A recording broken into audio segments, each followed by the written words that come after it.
O Bom Dia Brasil dá início hoje a uma série de entrevistas com os principais candidatos à presidência. A ordem das entrevistas foi determinada por sorteio. Para não atrapalhar a agenda dos candidatos nessa reta final da campanha, o Bom Dia Brasil ofereceu a eles que a entrevista fosse gravada na noite anterior. Será assim com a candidata do PT, Dilma Rousseff, e com o candidato do PSDB, José Serra. A candidata do PV, Marina Silva, vai dar entrevista ao vivo, exatamente para facilitar a vida dela.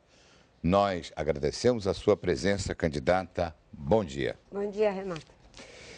Serão 20 minutos de entrevista e o tempo começa a ser contado a partir de agora.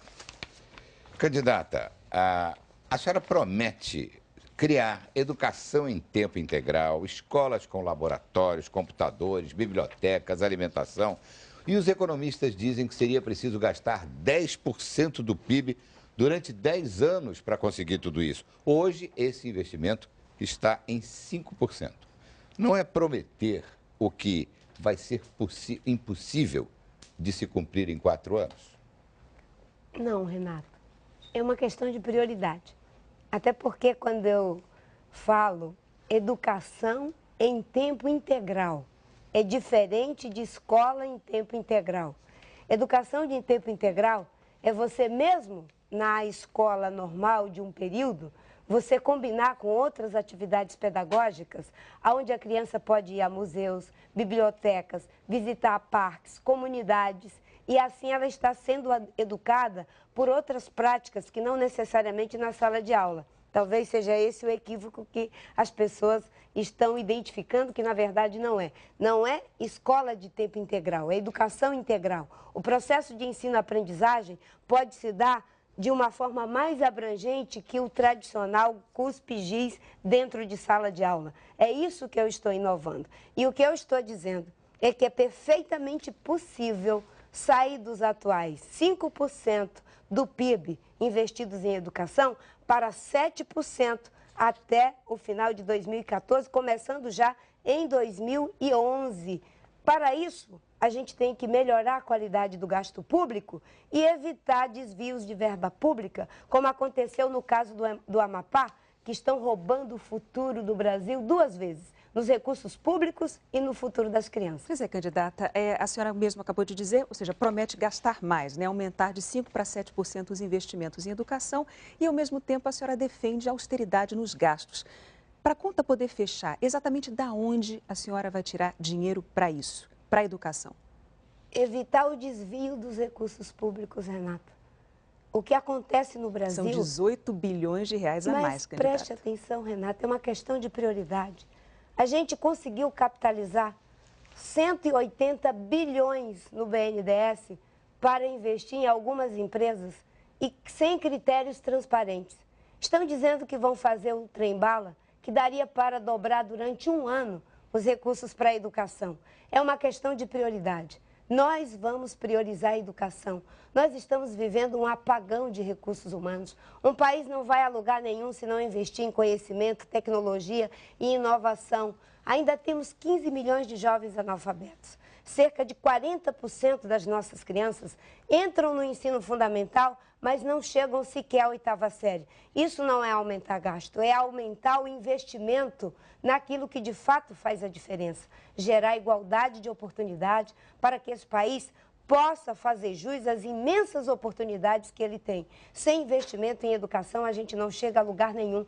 Nós já estamos importando a mão de obra qualificada para os melhores postos de trabalho. Candidata, está acontecendo agora a capitalização da Petrobras. Isso interessa a milhares de pessoas, acionistas da empresa. A senhora sempre teve uma posição contra a economia de alto carbono, como a senhora diz, e teve esse acidente horroroso no Golfo do México. O que a gente pode esperar se a senhora for eleita? Uma mudança, um adiamento da exploração do pré-sal para mais seguranças? O que a senhora diz sobre o pré-sal? Olha, em relação ao pré-sal, Miriam, eu sempre digo que o uso do petróleo ainda é um mal necessário no mundo inteiro, no Brasil também.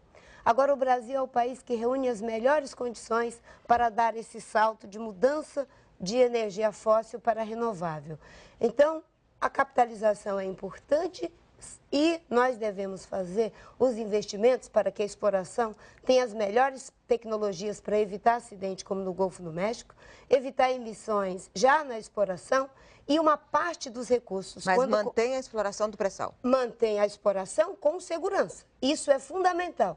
Tem, inclusive, uma atitude transparente em relação aos procedimentos e às tecnologias que serão usadas.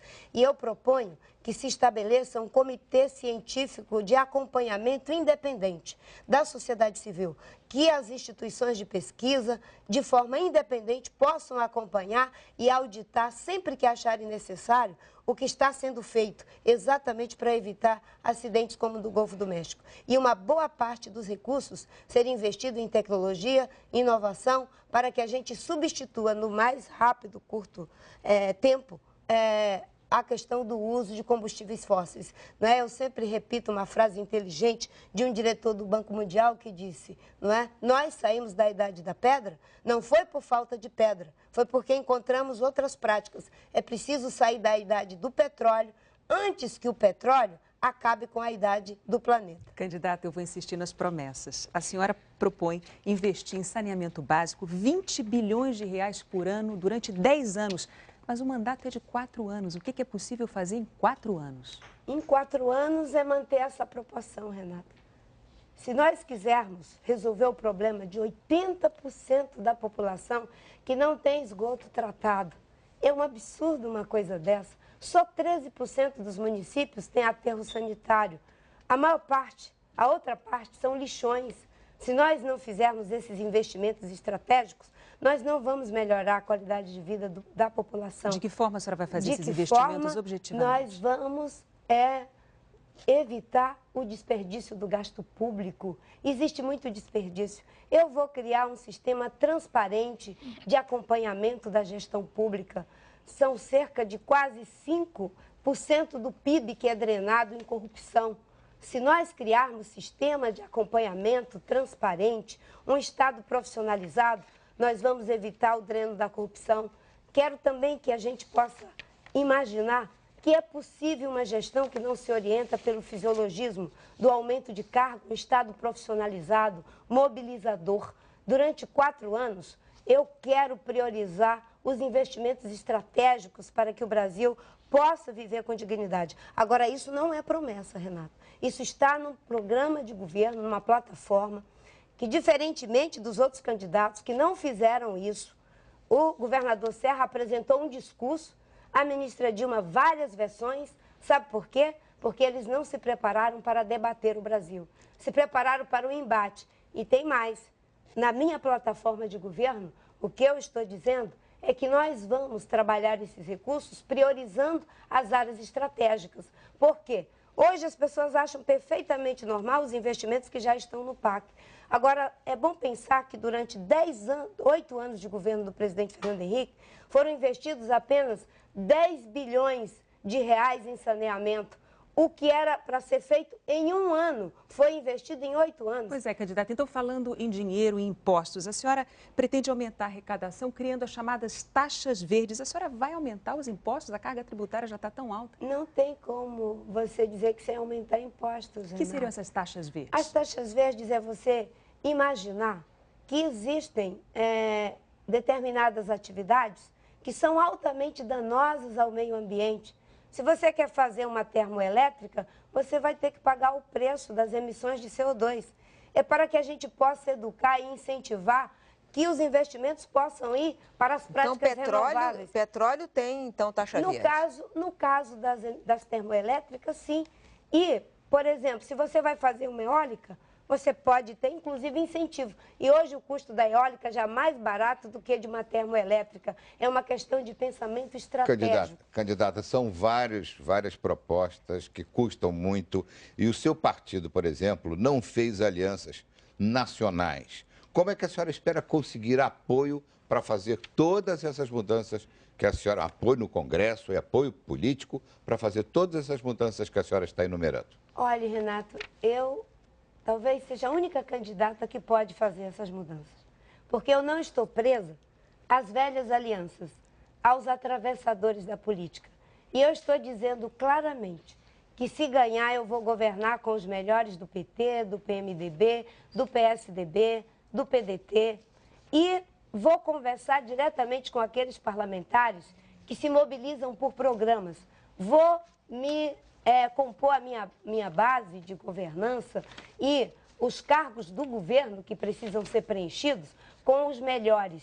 Porque o que nós temos aí são as velhas alianças que já estão amarrando nos compromissos fisiológicos a mesma repetição dos erros. O PSDB tentou governar sozinho, ficou refém do fisiologismo do PMDB e do Democrata. O PT tentou governar sozinho, ficou refém do fisiologismo do PMDB. No meu governo, eu vou compor com aqueles que se mobilizam programaticamente e não pragmaticamente. Eu sou a única que talvez possa fazer essa transição, mudando a lógica dos governos que são feitos a partir do interesse fisiológico. E eu quero mobilizar a sociedade brasileira por programa, por projeto. É por isso que eu tenho debatido educação, saúde, segurança pública, infraestrutura, tenho debatido como cuidar do meio ambiente, sem que isso signifique perder as oportunidades de investimento econômico e social.